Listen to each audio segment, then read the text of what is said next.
Lucy sat down on the train and smiled. She was going home for the weekend. It had been a long week at work, and she just wanted to relax and drink tea with her mother. She put her bag on the seat next to her and looked out of the window. The station had been busy that morning, full of people rushing with suitcases and coffee cups.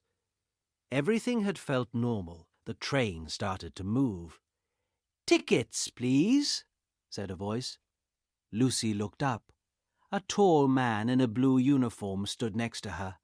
He had a small machine in his hand. "Here you go," Lucy said. She took a ticket from her pocket and gave it to him. The man looked at the ticket. Then he looked at Lucy. Then he looked at the ticket again. His face changed. "Excuse me," he said slowly. "This isn't your ticket." Lucy laughed. "What?" "Yes, it is.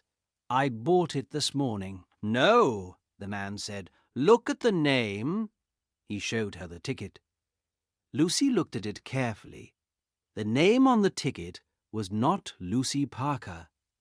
It said, James Wilton. Lucy's heart jumped. That's not my name," she said quietly. "I don't understand."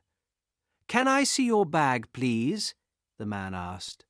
Lucy opened her bag. Inside, everything looked strange. There was a laptop she didn't recognize. There was a black notebook. There was a phone that wasn't hers, and there was a small silver key. "This isn't my bag," Lucy said. Her voice was shaking now. "Oh no, oh no, no, no." She looked around the train, as if the answer was somewhere in the air.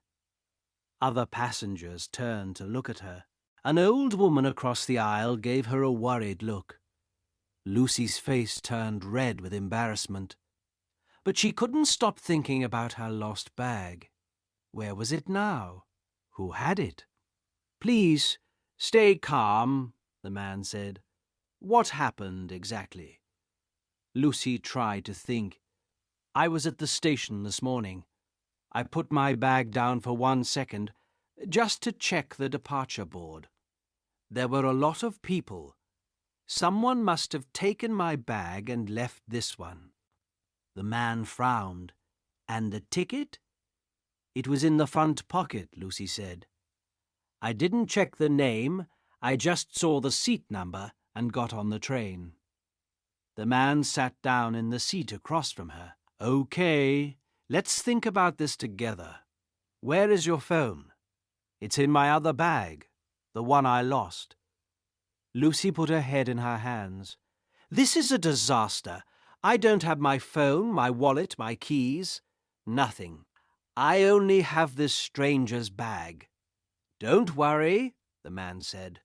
"We will find a solution. First, let's look in the notebook. Maybe there's a name or an address." Lucy opened the black notebook carefully. On the first page, there was a name, James Wilton. Under the name, there was an address in London and a phone number. "There's a phone number," Lucy said. "But I don't have a phone to call it." "You can use mine," the man said. He gave her his phone. Lucy's hands were shaking as she typed the number. The phone rang 3 times. Then a man answered. "Hello?" "Hello," Lucy said. "Is this James Wilton?" "Yes, speaking." "Who's this?" "My name is Lucy. I think we have the wrong bags. I'm on a train, and I have your bag. You might have mine." There was a silence. Then the man said, "Oh my God, yes. I have a woman's bag here. It has a purple wallet inside, and some makeup, and a book called The Night Garden." Lucy felt relief for the first time in 10 minutes. "Yes, that's my bag. Thank goodness."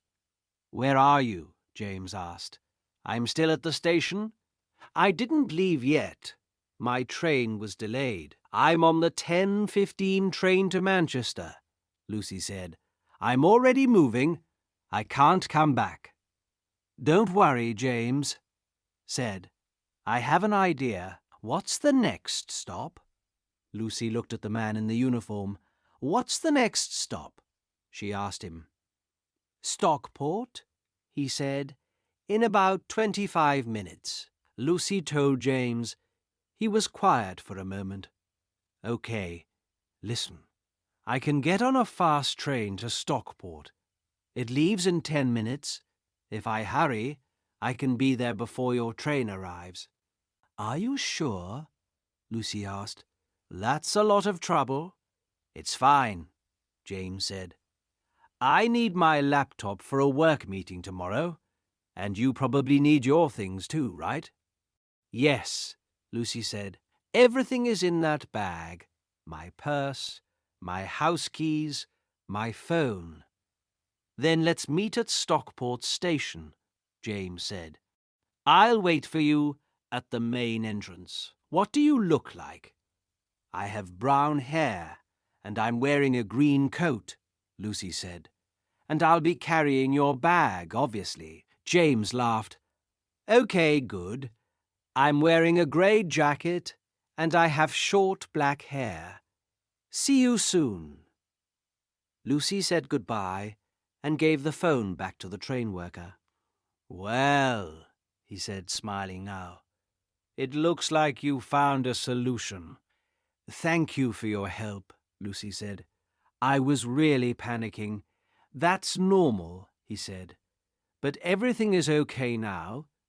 I need to check the other passengers, but let me know if you need anything. He walked away, and Lucy looked out of the window. The green fields moved past quickly. She felt much better now, but she was still nervous. What if James didn't arrive in time? What if she went to Manchester with a stranger's bag, and he went home with hers? She opened the black notebook again. This time, she read more carefully. It was full of notes about a new business. James was planning to open a small coffee shop. There were drawings of tables and chairs, and a list of coffee names. Lucy smiled. It seemed like a nice plan. 20 minutes later, the train started to slow down. We are now arriving at Stockport, said a voice on the speaker. Lucy stood up. Her heart was beating fast again, but this time it wasn't panic. It was excitement. She walked to the train doors with the bag in her hand. The train stopped, and the doors opened. Lucy stepped onto the platform and looked around. There were many people, but she didn't see anyone in a grey jacket. She walked towards the main entrance, just like James said, and there, standing near the ticket machines, was a man with short black hair and a grey jacket. He was holding a purple bag. James! Lucy called out. He turned around and smiled.